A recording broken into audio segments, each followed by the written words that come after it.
Hello everyone, welcome to Crispy Info Daily Current Affairs Series video. आज है 28 of June 2025। Start करते हैं हमारे करंट अफेयर्स सीरीज़ को। तो सबसे पहले नेशनल न्यूज़ के साथ NEGD national e governance division launches 2-day AI in governance training for 59 government officials at IIT Delhi under CB Phase 3 of Digital India। तो NEGD ने नेशनल ई गवर्नेंस डिवीज़न ने IIT Delhi में digital India के CB phase 3 के अंतर्गत 59 सरकारी अधिकारियों के लिए 2 दिवसीय एआई इन गवर्नेंस प्रशिक्षण शुरू किया है। तो किस तरह से एआई का यूज़ हम करेंगे और जो भी गवर्नमेंट ऑफिशियल्स हैं उनको यहाँ पे बताया जाएगा। तो ये जो सरकारी कर्मचारी हैं उनके लिए यहाँ पे ट्रेनिंग दिया जाएगा। आईआईटी दिल्ली में इस तरह की जो है डिजिटल इंडिया की ट्रेनिंग दी जाएगी और नेशनल ई गवर्नेंस डिवीज़न ने इस तरह के 2 दिन का एक वर्कशॉप टाइप में ट्रेनिंग जो है वो शुरू किया है, जिसमें सारे ऑफिशियल्स को बताया जाएगा कि एआई का यूज़ किस तरह से हम कर सकते हैं डिजिटल इंडिया में आके जो है उन लोगों को सुविधा देने के लिए। उसके बाद है project elephant completes phase 1 census in northeast India with 16,500 dung samples collected and 77 high risk railway areas identified. Sloth, bear and घड़ियाल included in the species recovery program। तो प्रोजेक्ट एलिफेंट ने पूर्वोत्तर भारत में फ़ेज़ 1 की जनगणना पूरी की। 16,500 हाथियों के गोबर के नमूने एकत्र किए गए और 77 हाई रिस्क रेलवे क्षेत्र जो है वो चिन्हित किए गए। स्लॉथ बियर और घड़ियाल के प्रजातियों के संरक्षण कार्यक्रम में शामिल किया गया। तो स्लॉथ बियर को भी यहाँ पे प्रोटेक्ट करना है और जो घड़ियाल है इसको भी यहाँ पे प्रोटेक्ट करना है। तो इस तरह का प्रोजेक्ट एलिफेंट जो है वो नॉर्थ ईस्ट इंडिया में इस तरह का जो जनगणना है वो यहाँ पे पूरा हुआ और बहुत सारे सैंपल्स वगैरह जो है वो कलेक्ट किए गए और कुछ जहाँ पे हाई रिस्क रेलवे एरियाज़ हैं जहाँ पे बहुत सारे जो कई बार एक्सीडेंट हो जाते हैं हाथियों का, तो वो सब जो है चिन्हित किए गए ताकि इनके ऊपर काम किया जा सके। स्टेट न्यूज़ देख लेते हैं। Madhya Pradesh makes E attendance mandatory for all government school teachers from July 1st 2025 via Hamare Shikshak platform. तो मध्य प्रदेश सरकार ने अब सभी सरकारी स्कूल शिक्षकों के लिए 1 जुलाई 2025 से हमारे शिक्षक प्लेटफॉर्म के माध्यम से ई अटेंडेंस अनिवार्य कर दिया है। तो अब 1 जुलाई 2025 से एक प्लेटफॉर्म बनाया गया है हमारे शिक्षक, और इस प्लेटफॉर्म के माध्यम से मध्य प्रदेश में जितने भी सरकारी स्कूल शिक्षक हैं उनका यहाँ पे अटेंडेंस बनेगा और अगर वो नहीं आ पाते हैं समय से तो उनका जो है सीएल जो है वो चढ़ा दिया जाएगा और आने वाले समय में प्रावधान ये भी है कि उनकी सैलरी जो है वो कट कर दी जाएगी, half of the salary. Ambubachi Mela 2025 held at Kamakhya temple Assam from June 22 to 25, celebrating menstrual cycle of goddess Kamakhya, promoting menstrual hygiene awareness। तो अम्बुबाची मेला जो कि असम में एक इम्पॉर्टेंट फेस्टिवल है, तो कामाख्या मंदिर में 22 से 25 जून तक मनाया गया। देवी कामाख्या के मासिक धर्म चक्र का उत्सव मनाया जाता है। ये वो मासिक धर्म स्वच्छता के प्रति जागरूकता बढ़ाने पे भी जोर दिया जाता है।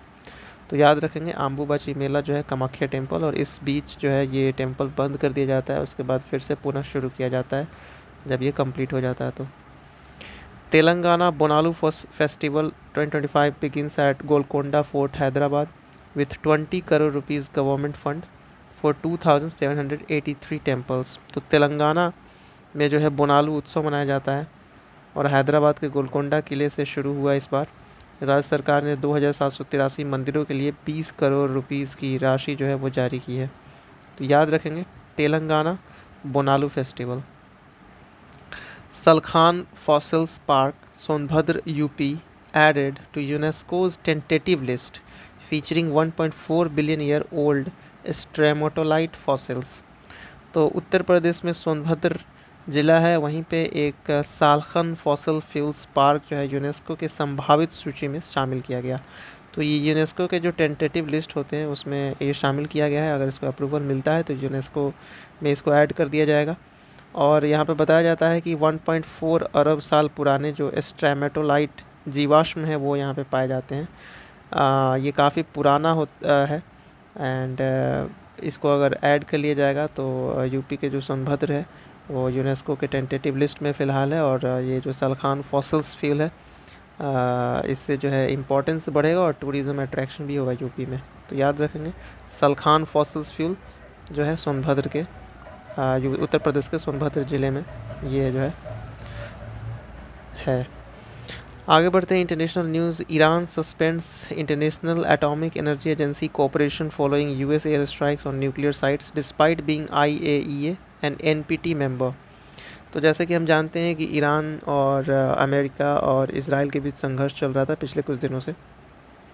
और बेसिकली ये जो संघर्ष है वो इसी के लिए चल रहा था क्योंकि कथित तौर पे ये बताया जा रहा था कि ईरान में बहुत सारे जो है न्यूक्लियर टेस्ट्स किए जाएंगे और ईरान जल्दी ही अपने आप को न्यूक्लियर कंट्री जो है वो घोषित करेगा। लेकिन इससे पहले ईरान जो है इंटरनेशनल एटॉमिक एनर्जी एजेंसी जो है इस एग्रीमेंट को साइन कर रखा है।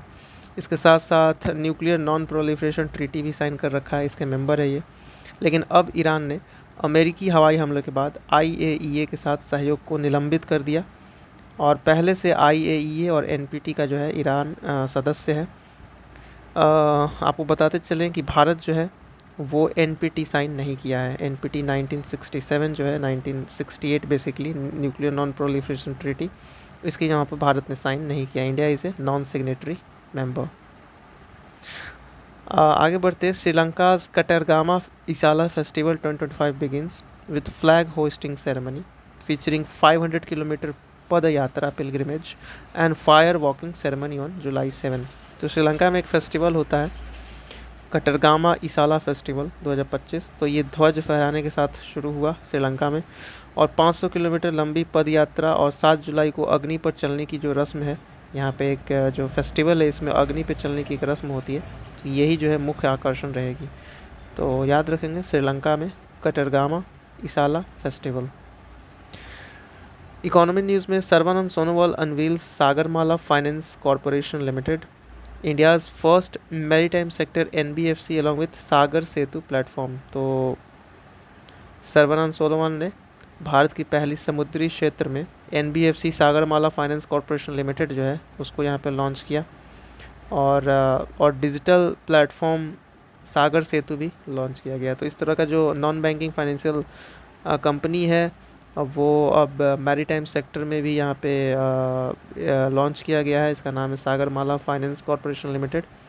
तो भारत जो है वो मैरीटाइम सेक्टर में काफ़ी ज़्यादा यहाँ पे जोर लगा रहा है और बहुत ज़्यादा कोशिश किया जा रहा है कि हम इसमें अग्रणी देश बने और मैरीटाइम में बहुत ज़्यादा डेवलपमेंट भी हो रहा है। तो इसके लिए सागरमाला फाइनेंस कॉरपोरेशन लिमिटेड जो है वो यहाँ पे इस तरह का इंडिया का पहला मैरीटाइम सेक्टर एनबीएफसी जो है वो यहाँ पे लॉन्च किया गया है। भारत में जो समुद्री क्षेत्र में जो एनबीएफसी है इसके ऊपर फोकस किया जाएगा अब, तो इसी के माध्यम से होगा ये। Zhou Ziyi appointed as new Asian Infrastructure Investment Bank president from January 16, 2026, succeeding Jin Likun, with China holding 26.54% voting share. तो जब हम एशियन इंफ्रास्ट्रक्चर इन्वेस्टमेंट बैंक के बारे में बात करते हैं, इसका हेडक्वार्टर चाइना में है। तो इसके नए जो अध्यक्ष हैं वो यहाँ पे झाओ जियाई को यहाँ पे नियुक्त किया गया है। और अगर हम चाइना के होल्डिंग्स के बारे में बात करें तो सबसे ज़्यादा जो वोटिंग शेयर है वो चाइना के पास है, उसके बाद हमारा देश भारत। तो एशियन इंफ्रास्ट्रक्चर इन्वेस्टमेंट बैंक जितने भी यहाँ पे इन्वेस्टमेंट से रिलेटेड पर्पस होता है उसके लिए यहाँ पे लोन देता है। आगे बढ़ते हैं। Ugro capital appoints Anuj Pandey as new CEO, former chief risk officer with 20+ years experience from Barclays and ABN AMRO. तो अनुज पांडे यूग्रो के नए सीईओ नियुक्त किए गए। इससे पहले वर्कलेज और एबीएन एमरो में 20 वर्षों का अनुभव था इनके पास। अवार्ड्स न्यूज़ में देख लेते हैं। Kerala Sahitya Akademi announces 2024 literary award winners with GR Indu Gopalan and Anitha Thampi winning the novel and poetry categories. तो केरल साहित्य अकादमी ने 2024 के साहित्य पुरस्कारों की घोषणा की। जीआर इंदु गोपन उपन्यास के और अनीता थम्पी कविता की विजेता रहीं। शिखर धवन की एक बुक आई है, मेमोयर आई है, जिसका नाम है the one cricket my life and more, और हार्पन कॉलिंस इंडिया ने इसको पब्लिश किया। शिखर धवन की आत्मकथा है, ये उनकी मेमोयर है। आत्मकथा the one, cricket, my life and more, और इसको हार्पर कॉलिंस इंडिया द्वारा प्रकाशित किया गया। रैंक्स में देख लेते हैं। NITI Aayog releases India's data imperative report highlighting data quality challenges like fragmentation, poor accuracy and lack of standardisation. तो नीति आयोग ने इंडियाज डेटा इम्पेरेटिव रिपोर्ट जारी की। डेटा गुणवत्ता की समस्या जैसे विखंडन, सटीकता की कमी और मानकीकरण के अभाव को उजागर किया गया। Amrut, Atal mission for rejuvenation in urban transformation completes 10 years with 2.73 lakh crore projects sanctioned and 2 crore plus tap connections provided. Amrut 2.0 launched in 2021। तो अमृत मिशन जो है वो अब 10 साल कंप्लीट कर लिया गया। अमृत मिशन 2015 में लॉन्च किया गया था और इसमें बेसिकली यही है कि टैप कनेक्शन प्रोवाइड करना है, अर्बन एमिनिटीज़ प्रोवाइड करना है ताकि शहरीकरण के ऊपर हम फोकस करें, और इन्वामेंट के ऊपर भी इसका है काफ़ी ज़्यादा फोकस। तो अमृत मिशन इम्पॉर्टेंट है। Gujarat secures hosting right for 2029 world police and fire games. Gujarat में ये जो world police and fire games होगा अहमदाबाद में, गांधीनगर में और एकता नगर में, 70 से ज़्यादा जो देश हैं इसमें पार्टिसिपेशन करेगी। ठीक है, तो गुजरात को 2029 world police and fire games की मेज़बानी मिली है। अहमदाबाद, गांधीनगर और एकता नगर में 70 प्लस देशों की भागीदारी होगी। ICC introduces stop clock in Test cricket for 2025 to 2027 WTC cycle with 60-second rule and 5 run penalty for slow over rate।